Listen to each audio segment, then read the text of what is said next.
ऐ मादरे हुसैन या फातिमा ज़हरा सर पंजतने पाक में रहे ये अज़ादार।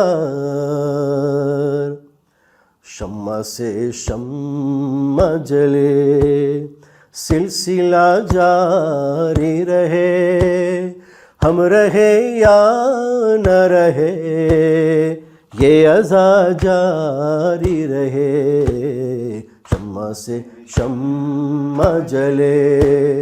औज़ुबिल्लाहि मिनश्शैतानिर्रजीम બિસ્મિલ્લાહિર્રહમાનિર્રહીમ। આજે આશુરનો દિવસ છે અને આ જુલુસનો જે પ્રોગ્રામ હતો આપણા સિદ્ધના પ્રમુખ સાહેબ અલહાજ મોહમ્મદ રઝાભાઈ નાસર મને આમંત્રણ આપે અને જુલુસ આપણી આઝાદારીનો મોટો જુઝવ છે। તો આ વર્ષે આપણા સેમ્પિયરમાં જુલુસ થયો અને સેમ્પિયરની માશાલ્લાહ તાદાદ સેમ્પોલથી ભાઈઓ આવેલા અને મને પણ શરફ થયો કે આ આઝાદારીના જુઝવમાં હું ભાગ લઉં તો હું સંતોષ વ્યક્ત કરું છું। અને આવી જ રીતના આ સિલસિલાએ આઝાદારી આપણને જારી રાખવાનું છે, કારણ કે આપણને એક લેગેસી દઈ જવાની છે। આજે આ બચ્ચાઓ યુવાનો જે પાણી તકસીમ કરે છે હુસૈનના નામથી, તમે સમજો આ આપણા માટે એક મોટી નહેમત છે કે આપણા બચ્ચાઓ હજી આઝાદારીના રાસ્તા ઉપર બાકી છે। શું કામ બાકી છે? કારણ કે તમે બધાય સાથ મળી અને જે આપણા આઝાદારીના જુઝવ છે એને આ સિલસિલાને આપણે દોરાવે છે। એવી જ રીતના નમાઝ છે, નિયાઝ છે, સબીલ છે, માતમ છે, તુરબત છે, અલમ છે, તાઝિયા છે, આઝાદારી છે, આ કોઈને આપણે મામૂલી ન સમજે। મારી દુઆ છે ઇન્શાલ્લાહ કે હર સાલ આ જુલુસનો જે જુઝવ છે એ જારી રહે, કારણ કે જુલુસ આપણે તો ઇમામે હુસૈનનો હક શું અદા કરી શકીએ, પણ જુલુસ આપણે 12 કોમને કમ સે કમ એટલું તો કહી શકશું કે અય હુસૈન અમારાથી કાંઈ ન થયું, પણ છેવટે તમારો જે પૈગામ છે ને તમારી જે મઝલુમિયત છે કે અમે કાળા કપડાં પહેરી અને 12 કોમને કાંઈ પણ તમારો પૈગામ, આપણો પૈગામ છે હુસૈનિયતનો કે જે બહુ અહમ અને અઝમતવાળો પૈગામ છે। આજે 12 કોમ તરસી છે આ પૈગામનો। ક્યાં તમે જોયા છો કે કોઈ એવું ધર્મ કે કોઈ એવી સોસાયટી, કોઈ એવો દેશ નથી કે જે આ પૈગામના વાંસે દોડી ન રહ્યું હોય। જે આપણું છે આપણી સોલિડારિટી, ટોલેરન્સ, હ્યુમાનિટીની, ઇન્સાનિયતની વેલ્યુઝ, એકબીજા ઉપર દેખરેખ રાખવું, આ ઇમામ હુસૈનનો જે પૈગામ છે અને અલ્લાહ તરફ ઇન્સાનને બઢાવવું।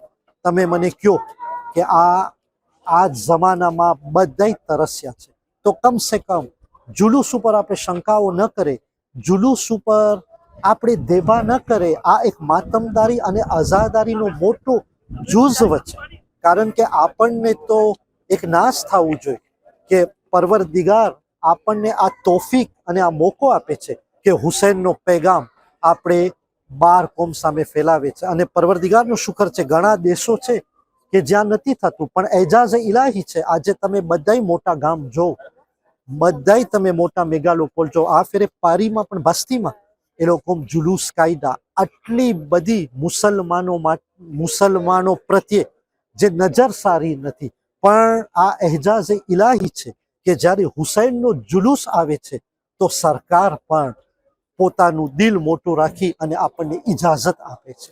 તો અગર જો 12 કોમ આપણને ઇજાઝત દેતી હોય તો આપણે અંદરથી શા માટે આના ઉપર શંકા કરે? તો એ બદલ હું સંતોષ વ્યક્ત કરું છું અને ઇન્શાલ્લાહ આવી જ રીતના જે આઝાદારીના આપણા ભાગો છે, ક્રિયાઓ છે, એ હર સાલ જારી રહે।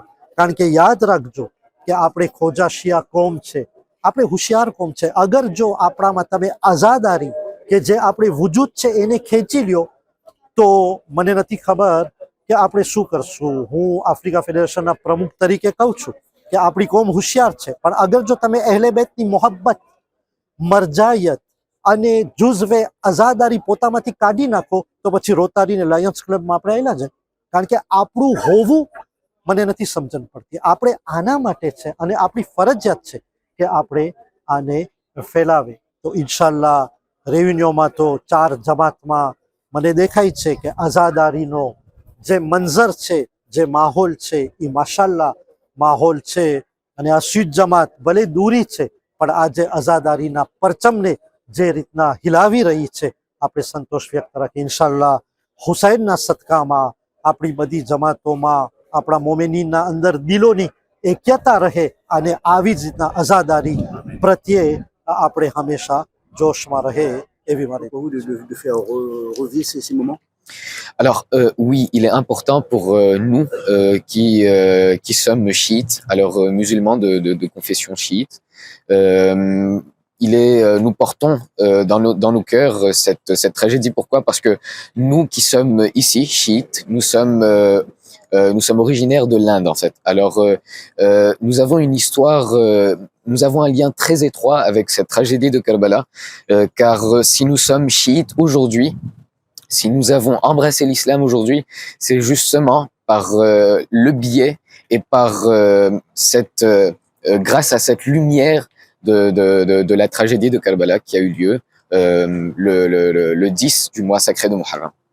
Vous êtes chiite. C'est quoi la différence entre le chiite et le sunnite?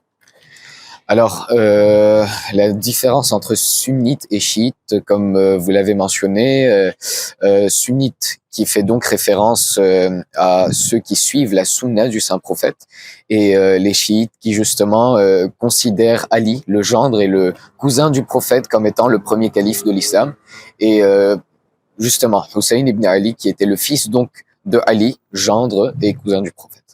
Il y a une bonne coalition entre ces deux mondes. Alors oui, nous avons une très bonne entente entre les chiites et les sunnites, parce que justement, nos valeurs à nous ne font qu'un justement, et ce jour de Ashura dans lequel nous remémorons la tragédie de Karbala, sunnite ou chiite ou quelle que soit la confession d'un musulman, tout le monde croit aux valeurs de Hussein qu'il portait le jour de Ashura, c'est-à-dire l'humanité finalement.